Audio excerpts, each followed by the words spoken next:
नमस्कार.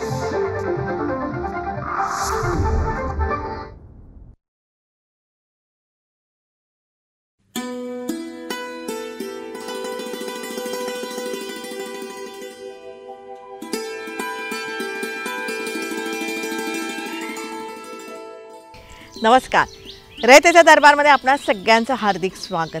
निरनिराळ्या सकारात्मक प्रयत्नांची माहिती आपण आपल्या ह्या कार्यक्रमातून करून घेतो, ज्याला उत्तम प्रतिसाद मिळत आहे. त्याबद्दल अनेक धन्यवाद. मंडळी, सकारात्मकता ही अत्यंत गरजेची गोष्ट आहे, जी आपल्या विचारांमध्ये असू शकते. त्याचबरोबर आपण जे निरनिराळे उत्सव साजरे करत असतो ना, त्यातून सुद्धा आपल्याला सकारात्मकता मिळत असते. सध्या आपले जे उत्सव चालू आहेत, म्हणजे गणेशोत्सव आपला चालू आहे, त्यामधूनही आपल्याला खूप सारी सकारात्मकता गवसत असते. पण त्यातूनही मंडळी सध्या ह्याच्यामध्ये अनेक धोकेसुद्धा निर्माण झालेले आहेत. म्हणजे आवाजाची पातळी मर्यादेत ठेवणं आवश्यक असतानासुद्धा ही मर्यादा खूप वाढवली जाते आणि त्या ध्वनी प्रदूषणाचा त्रास प्रत्येकाला होतो आहे. आणि म्हणून डीजेची जी पातळी आहे ना, त्याची मर्यादा आपण नक्कीच पाळायला पाहिजे. त्याचबरोबर हल्ली जे लेझर बीम किंवा लेझर किरणं टाकली जात आहेत ना, त्याच्यामुळे अनेकांच्या डोळ्यांना इजा झालेली आहे, दुखापत झालेली आहे. म्हणजे हे जर का किरण आपल्या डोळ्यामध्ये गेले ना, तर डोळे चुरचुरतात म्हणा, लाल होतात, पाणी येतं, काही वेळेला तर रक्तस्रावसुद्धा होऊ शकतो. हे जर का असं घडलं ना, तर लगेच तुम्ही डॉक्टरकडे जा आणि त्याच्यावरती उपचार करा. अन्यथा आपण दृष्टी गमावू शकतो. इतके हे वाईट लेझर बीम आहेत. तर ह्याचा वापर आपण अजिबात करायला नाही पाहिजे. हे सगळं समजून उमजून सुद्धा आपण परत डी जे लावतो आहे, म्हणजे डी जेच्या दणदणात असतो आणि त्याचबरोबर लेझर बीमचा सुद्धा लखलखाट आपण करत असतो. देवाला हे सगळं हवं आहे का, हे कुठेतरी आपण विचार करायला पाहिजे. कारण हे केल्यामुळे त्या मंडळातले कार्यकर्ते असतील किंवा जवळचे लोक असतील, या सगळ्यांनासुद्धा याचा खूप विपरीत परिणाम होणार आहे. हे सगळ्यांनी ध्यानात ठेवायला पाहिजे. आणि हे जे सगळे उत्सव आहेत ना, हे आनंदाने साजरे करून त्यातून सकारात्मकता आपण नक्कीच घ्यायला पाहिजे, जी जीवन जगण्यासाठी अतिशय उपयोगाची असते. मंडळी, अशा प्रकारचं आवाहन तुमच्या कार्यक्रमातून नक्की करा, अशा अनेक लोकांनी आम्हाला सांगितलं. म्हणूनच आज हे आम्ही आवाहन करत आहोत की आवाजाची मर्यादा पाळा, लेझर बीम वापरू नका. त्याच अनुषंगाने मंडळी, रयतेचा दरबारमध्ये आपण सगळ्यांनी सामील व्हायला पाहिजे. त्यासाठीच एकमेकांना मदत करू, एकमेकांची काळजी घेऊया आणि सगळ्यांचं जगणं समृद्ध करूया. त्यासाठीच रयतेचा दरबार.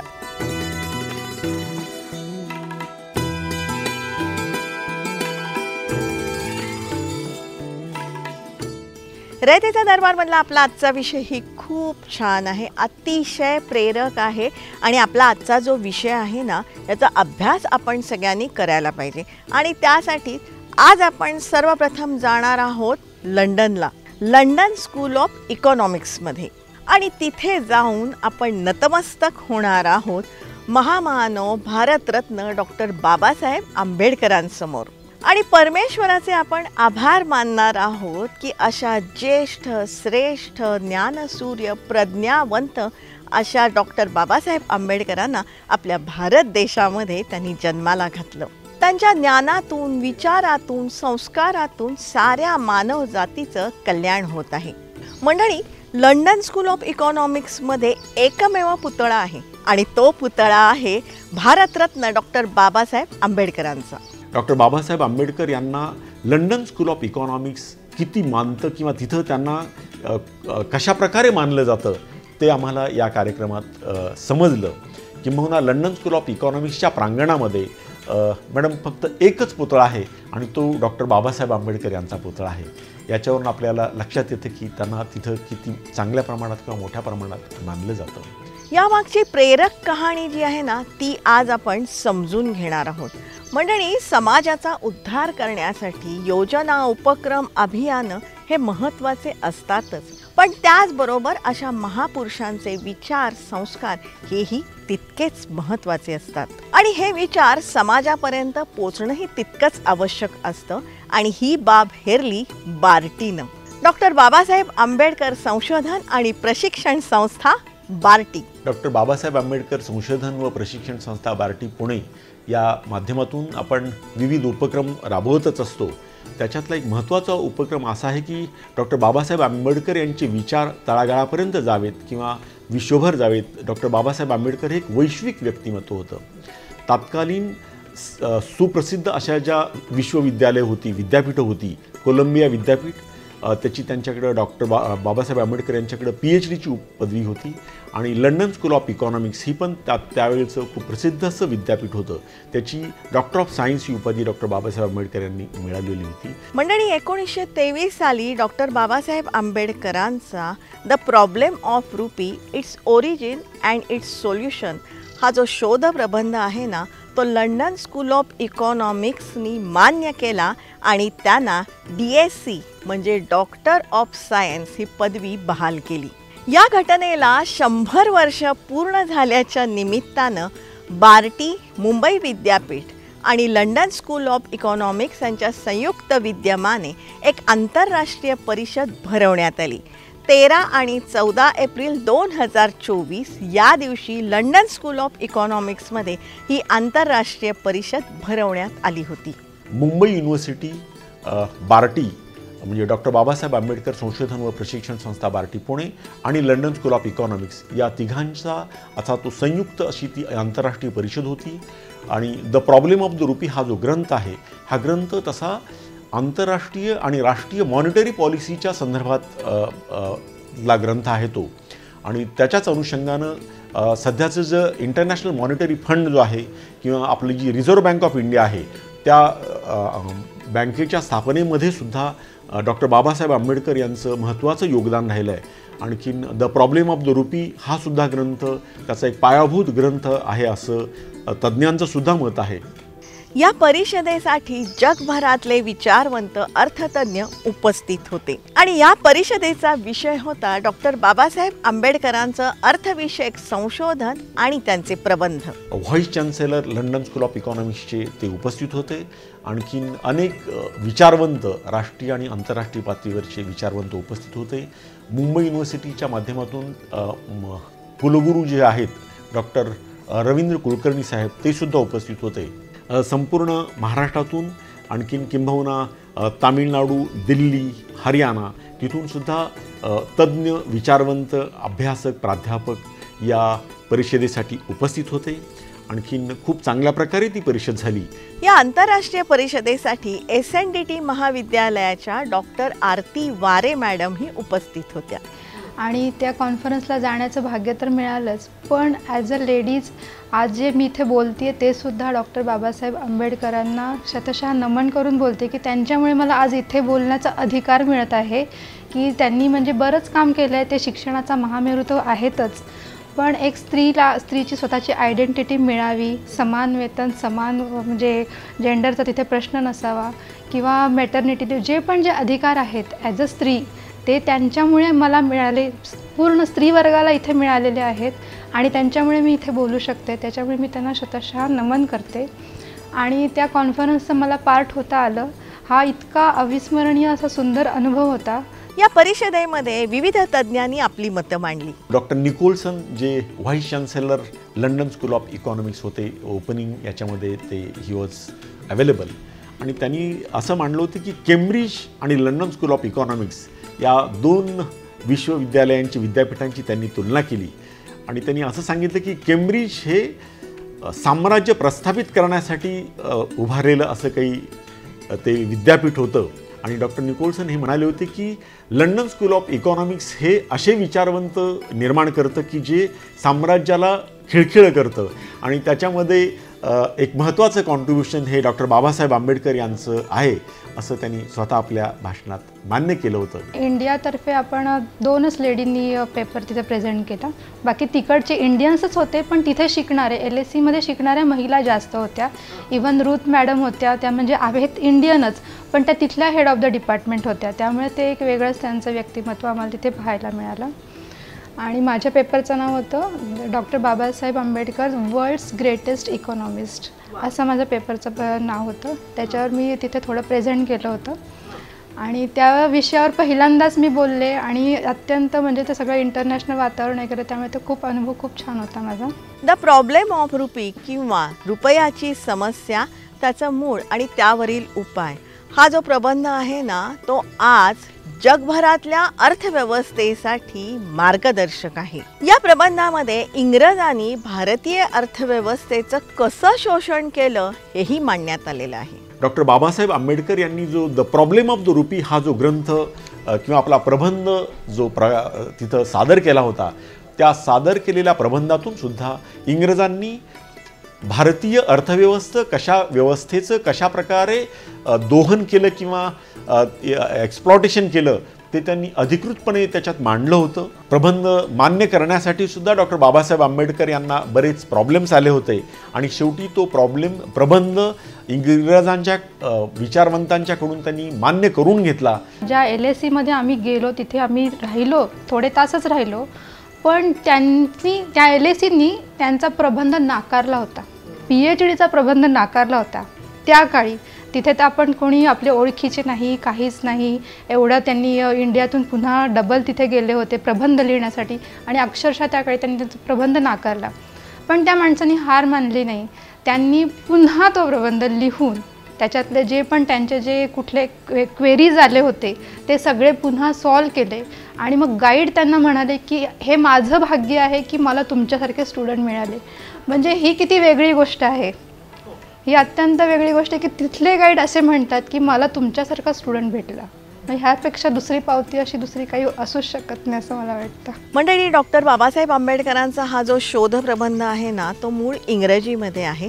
त्याचा मराठी अनुवाद करण्यात आलेला आहे आणि हा ग्रंथ सर्वांनी वाचावा, अभ्यासावा यासाठी बार्टीतर्फे विशेष प्रयत्न करण्यात येत आहेत. तो ग्रंथ आपण जास्तीत जास्त लोकांच्यापर्यंत जावा असा आपण गेले वर्षभर आपण उपक्रम केलेला आहे. 1 जानेवारीला भीमा कोरेगाव इथं एक मोठा आपला कार्यक्रम होतो. विजय दिवस आपण साजरा करत असतो. 20 ते 25 लाख लोक एकत्रित होतात. यावर्षी आपण तिथं एक बुक फेअरचं आयोजन केलं होतं. Doctor Babasaheb Ambedkar wisdom book fair असं आपण त्याला नाव दिलं होतं आणि त्याचा जो थीम होता the problem of the rupee हा त्याचा थीम होता. आणि हा जो ग्रंथ आहे हा ग्रंथ जास्तीत जास्त लोकांच्यापर्यंत जावा म्हणून आपण गेल्या वर्षभर प्रयत्न केलेला आहे. आपल्या सर्व कार्यक्रमात आपण हा ग्रंथ ठेवलेला आहे. किंबहुना पुणे बुक फेस्टिवल जो झाला होता तिथंसुद्धा बार्टी इन्व्हॉल्ड होते आणि त्याचासुद्धा theme the problem of the rupee हा ठेवला होता. आपण या ग्रंथामध्ये नेमकं काय मांडण्यात आलेलं आहे तेही आपण समजून घेऊया. 1833 ते 1915 या कालखंडामध्ये ब्रिटिश लोकांनी भारत देशामध्ये कशा प्रकारे कर पद्धती लागू केल्या आणि त्यातून मिळालेल्या पैशांचा उपयोग बेजबाबदारपणे केला याचं विवेचन आहे. भारतामध्ये सुवर्ण परिमाणाऐवजी सुवर्ण विनिमय परिमाण वापरून त्यांनी भारताची प्रचंड लूट केली, तीही 200 वर्ष. भारतीय रुपयाच्या प्रमाणकासंबंधी सतत धोरणात बदल केल्यामुळे त्याचे दुष्परिणाम जनतेला भोगावे लागले. त्याचा संपूर्ण लेखाजोखा या प्रबंधात आहे. या ग्रंथामध्ये एकंदर 7 प्रकरणं आहेत. पहिल्या प्रकरणामध्ये भारतीय चलन पद्धतीत ब्रिटिशांनी प्रथम दुहेरी परिमाण वापरलं आणि त्यात सोनं हे मुख्य प्रमाणक असून बरोबरीने चांदी हेही प्रमाणक होतं आणि त्या बाबतीतली चर्चा आहे. दुसऱ्या प्रकरणामध्ये चांदीच्या प्रमाणकामुळे रुपयाशी असलेलं समान मूल्य कसं विस्कळीत झालं याची माहिती आहे.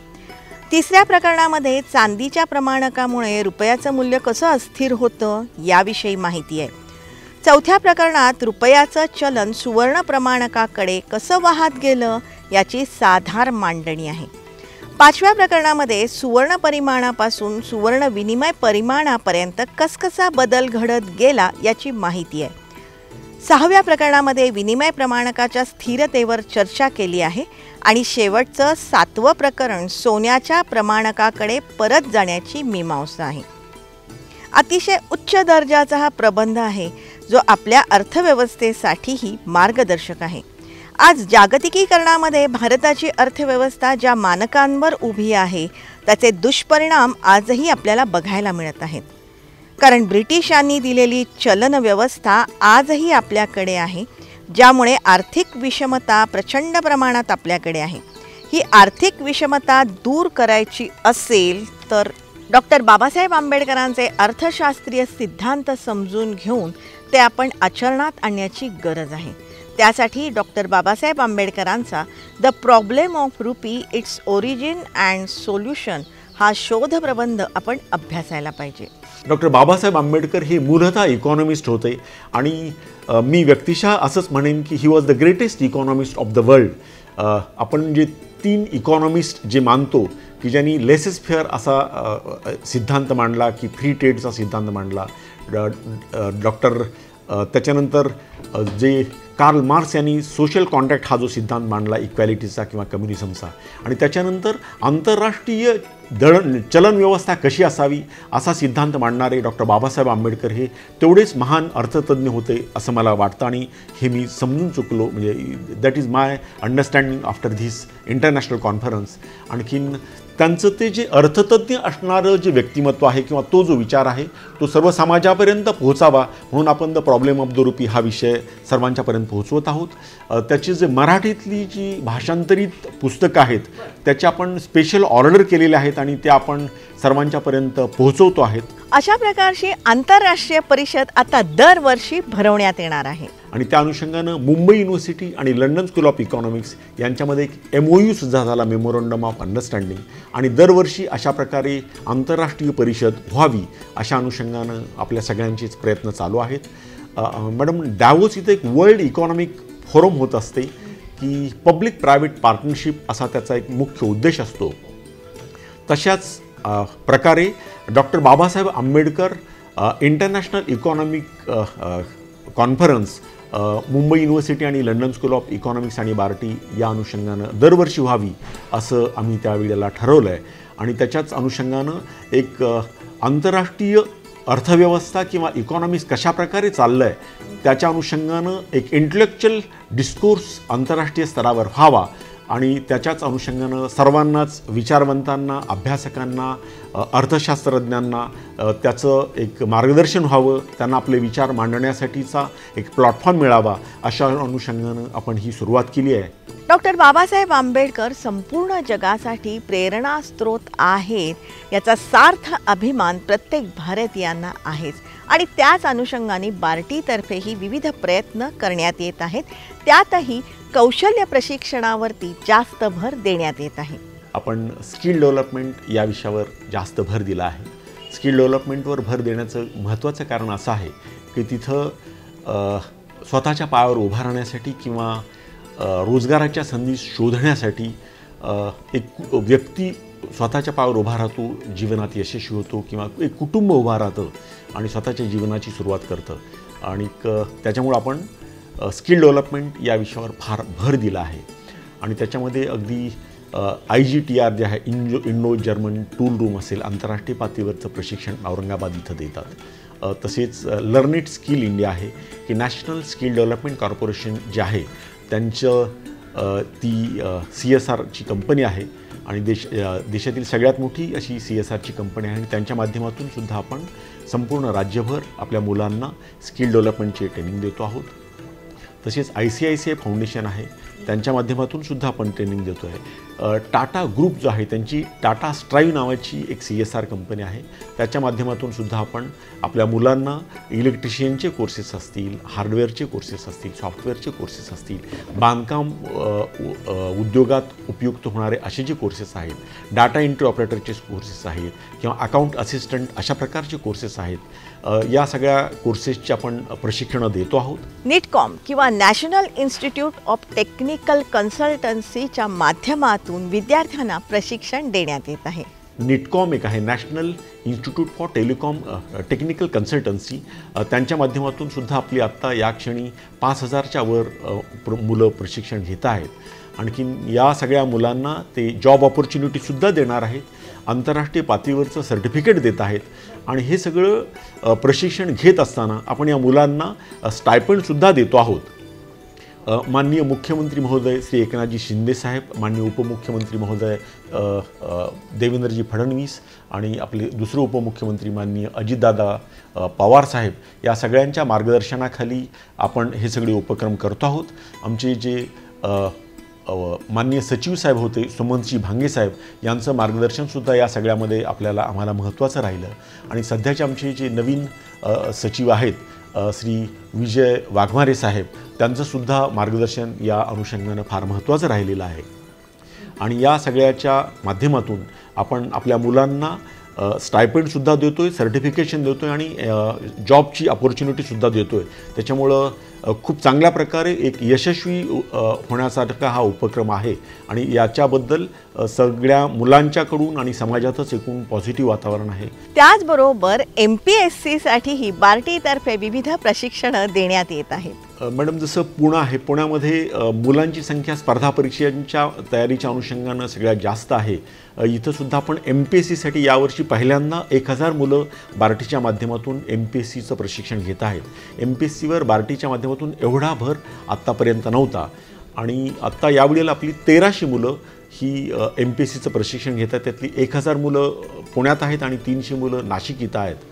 सुरुवातीला आपण 50 मुलांच्यासाठीच पुण्यामध्ये आपण अर्ज मागवले होते, पण प्रचंड प्रतिसाद जेव्हा पाहिला, 8000 ॲप्लिकेशन आले होते, तेव्हा संपूर्ण महाराष्ट्रातून त्याची डिमांड पाहिल्यानंतर आणि पुणे हे महाराष्ट्रासाठी स्पर्धा परीक्षेचं एक महत्त्वाचं केंद्र आहे.